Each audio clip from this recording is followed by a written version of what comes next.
Hey guys, welcome to day 20 of the Bible in a Year plan. Today, we will be reading Genesis 49 through 50 and Galatians 4.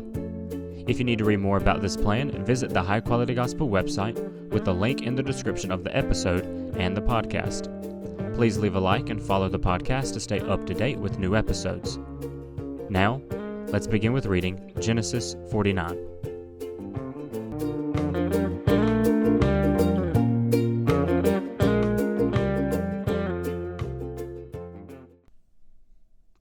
Then Jacob called his sons and said, "Gather around, and I will tell you what happened to you in the days to come.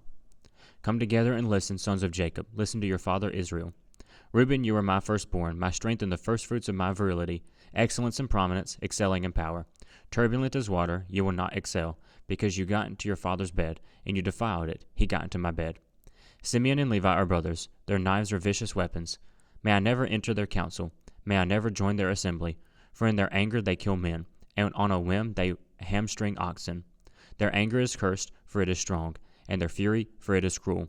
I will disperse them throughout Jacob, and scatter them throughout Israel. Judah, your brothers will praise you.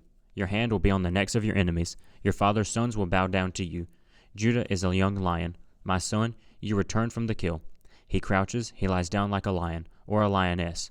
Who dares to rouse him? The scepter will not depart from Judah, or the staff from between his feet, until he whose right it is comes, and the obedience of the peoples belongs to him.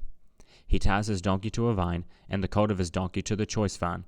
He washes his clothes in wine, and his robes in the blood of grapes. His eyes are darker than wine, and his teeth are whiter than milk. Zebulun will live by the seashore, and will be a harbor for ships, and his territory will be next to Sidon. Issachar is a strong donkey, lying down between the saddlebags. He saw that his resting place was good, and that the land was pleasant. So he leaned his shoulder to bear a load, and became a forced laborer. Dan will judge his people, as one of the tribes of Israel. Dan will be a snake by the road, a viper beside the path, that bites the horse's heels, so that its rider falls backwards. I wait for your salvation, Lord. Gad will be attacked by raiders, but he will attack their heels. Asher's food will be rich, and he will produce royal delicacies. Naphtali is a doe set free, and bears beautiful fawns. Joseph is a fruitful vine beside a spring. Its branches climb over the wall.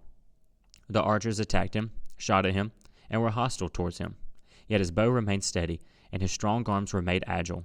By the hands of the mighty one of Jacob, by the name of the shepherd, the rock of Israel, by the God of your father who helps you, and by the Almighty who blesses you, with blessings of the heavens above, blessings of the deep that lies below, and blessings of the breast and the womb, and the blessings of your father excel the blessings of my ancestors, and the bounty of the ancient hills. May they rest on the head of Joseph, on the brow of the prince of his brothers. Benjamin is a wolf, he tears his prey. In the morning he devours the prey, and in the evening he divides the plunder. These are the tribes of Israel, 12 in all, and this is what their father said to them. He blessed them, and he blessed each one with the suitable blessing. Then he commanded them, I am about to be gathered to my people. Bury me with my ancestors in the cave in the field of Ephron the Hethite. The cave is in the field of Machpelah near Mamre, in the land of Canaan. This is the field Abraham purchased from Ephron the Hethite as burial property. Abraham and his wife Sarah are buried there. Isaac and his wife Rebekah are buried there, and I buried Leah there. The field and the cave in it were purchased from the Hethites. When Jacob had finished giving charges to his sons, he drew his feet into the bed, took his last breath, and was gathered to his people. Then Joseph, leaning over his father's face, wept and kissed him. He commanded his servants, who were physicians, to embalm his father. So they embalmed Israel. They took 40 days to complete this, for embalming takes that long, and the Egyptians mourned him for 70 days.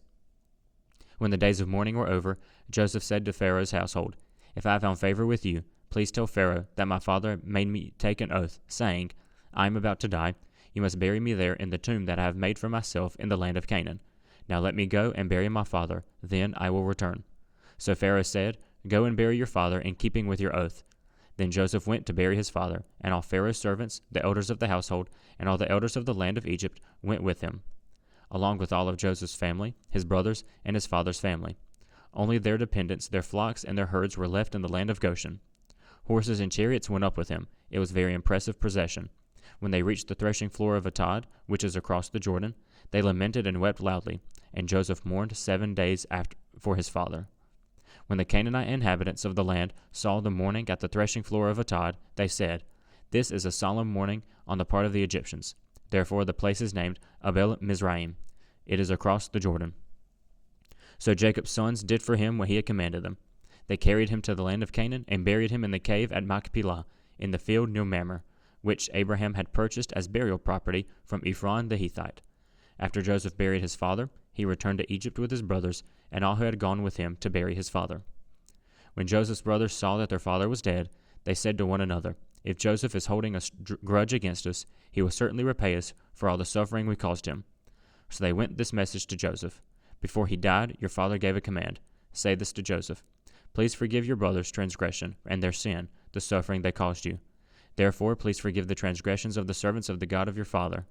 Joseph wept when their message came to him. His brothers also came to him, bowed down before him, and said, "We are your slaves." But Joseph said to them, "Don't be afraid. Am I in the place of God? You planned evil against me. God planned it for good, to bring about the present result, the survival of many people. Therefore, don't be afraid. I will take care of you and your children." And he comforted them and spoke kindly to them. Joseph and his father's family remained in Egypt. Joseph lived 110 years. He saw Ephraim's sons to the third generation. The sons of Manasseh's son, Machir, were recognized by Joseph. Joseph said to his brothers, "I am about to die, but God will certainly come to your aid and bring you up from this land to the land he swore to give to Abraham, Isaac, and Jacob." So Joseph made the sons of Israel take an oath. "When God comes to your aid, you are to carry my bones up from there." Joseph died at the age of 110. They embalmed him and placed him in a coffin in Egypt. Now we read Galatians 4. "Now I say that as long as there is heir is a child, he differs in no way from a slave, though he is the owner of everything. Instead, he is under guardians and trustees until the time set by his father. In the same way we also, when we were children, were in slavery under the elements of the world. When the time came to completion, God sent his Son, born of a woman, born under the law, to redeem those under the law, so that we might receive adoption as sons. And because you are sons, God sent the Spirit of his Son into our hearts, crying, 'Abba, Father.' So you are no longer a slave, but a son. And if a son, then God has made you an heir. But in the past, since you didn't know God, you were enslaved to things that by nature are not God's. But now, since you know God, or rather have become known by God, how can you turn back again to the weak and worthless elements? Do you want to be enslaved to them all over again? You are observing special days, months, seasons, and years. I am fearful for you, and perhaps my labor for you has been wasted. I beg you, brothers and sisters, become as I am, for I have also become as you are. You have not wronged me. You know that I previously preached the gospel to you because of a weakness of the flesh. You did not despise or reject me, though my physical condition was a trial for you. On the contrary, you received me as an angel of God, as Christ Jesus himself. Where, then, is your blessing? For I testify to you that, if possible, you would have torn out your eyes and given them to me. So then, have I become your enemy because I told you the truth? They court you eagerly, but not for good. They want to exclude you from me, so that you would pursue them. But it is always good to be pursued, in a good manner, and not just when I am with you. My children, I am again suffering labor pains for you until Christ is formed in you. I would like to be with you right now and change my tone of voice, because I don't know what to do about you. Tell me, you who want to be under the law, don't you hear the law? For it is written that Abraham had 2 sons, one by a slave and the other by a free woman. But the one by the slave was born as a result of the flesh, while the one born by the free woman was born through promise. These things are being taken figuratively, for the woman represent 2 covenants. One is from Mount Sinai, and bears children into slavery. This is Hagar. Now Hagar represents Mount Sinai in Arabia, and corresponds to the present Jerusalem, for she is in slavery with her children. But the Jerusalem above is free, and she is our mother, for it is written, 'Rejoice, childless woman, unable to give birth, burst into song and shout, you who are not in labor, for the children of the desolate woman will be many, more numerous than those of the woman who has a husband.' Now you too, brothers and sisters, like Isaac, are children of promise. But just as then the child born as a result of the flesh persecuted the one born as a result of the Spirit, so also now. But what does the Scripture say? 'Drive out the slave and her son, for the son of the slave will never be a co-heir with the son of a free woman.' Therefore, brothers and sisters, we are not children of a slave, but of the free woman."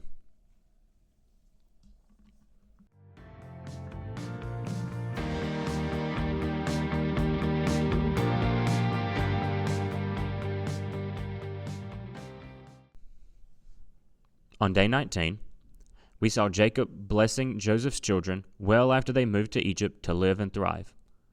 They will build the nation there. Paul wrote about why we are not deemed righteous by the law, and in Psalm, we saw that God provides us with assistance and his forgiving of us. Today, we see the end of Genesis and the end of Jacob's story. He gathers the family around and prophesies about his sons. Here are some key prophecies. Reuben was the firstborn, but will not be treated as such because of sin. Simeon and Levi's descendants will either be dissolved or not own land due to their violence.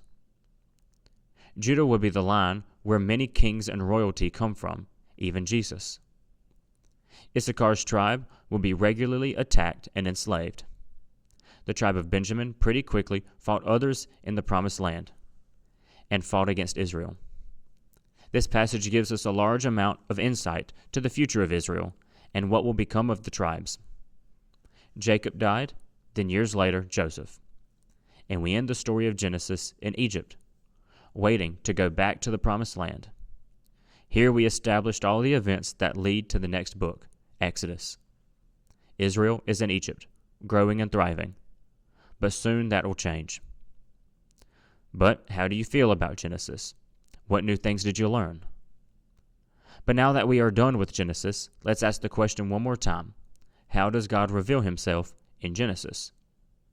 He revealed himself as creator and planner.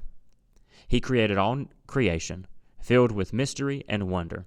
And since humans have corrupted his creation, evil grows in the world. He revealed himself as a planner, for he has a greater plan for his creation than we believe. And that plan is being fulfilled through Abraham, Isaac, Jacob, and Joseph and his brothers. God reveals himself as a judge, destroying evil but merciful by not bringing judgment on us who deserve it, and allowing us to be a part of his plans. Paul continues to explain who we are in the kingdom. He compares us to heirs who are being raised, not as slaves, but as heirs to the kingdom through Christ. He shows concern for Galatia, for he came and preached the truth. But they are willing to walk back to the earthly things that enslave them. But they have been set free, so why return? Paul compares slavery to the law to slavery to their other false gods. They used to work and worship to gain the favor of gods, and yet nothing came from that. So too will they slave and work for the law to gain righteousness. Due to slavery in the law, people followed the holy days in the law and not glorify God, but to be glorified by him, to uplift themselves and become greater. They desired to be seen by God, just as they did with the false gods. Now Paul praises them for their goodness, and they did no wrong to him. But he asked what changed. Why is it that he suffered and preached to them, and they continue to fall away? Many churches are like this. When they lose a leader, a good leader, everything and everyone falls away. Passion decreases, sin increases, all because they are missing one person. This is dangerous. Can a church not exist without the constant teachings of one person? Why does the congregation falter? Do they not know the teachings?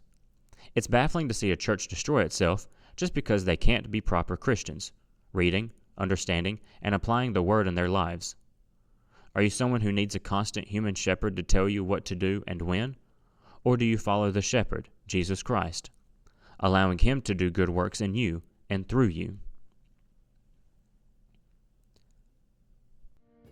Thank you for joining in the reading and understanding of these chapters, and let us all be vigilant in continuing this reading. Please share, like, follow, or whatever you can do to help us reach more people with the Bible reading. Please also check out the High Quality Gospel website for more information and a couple of store items. Thank you, and keep learning.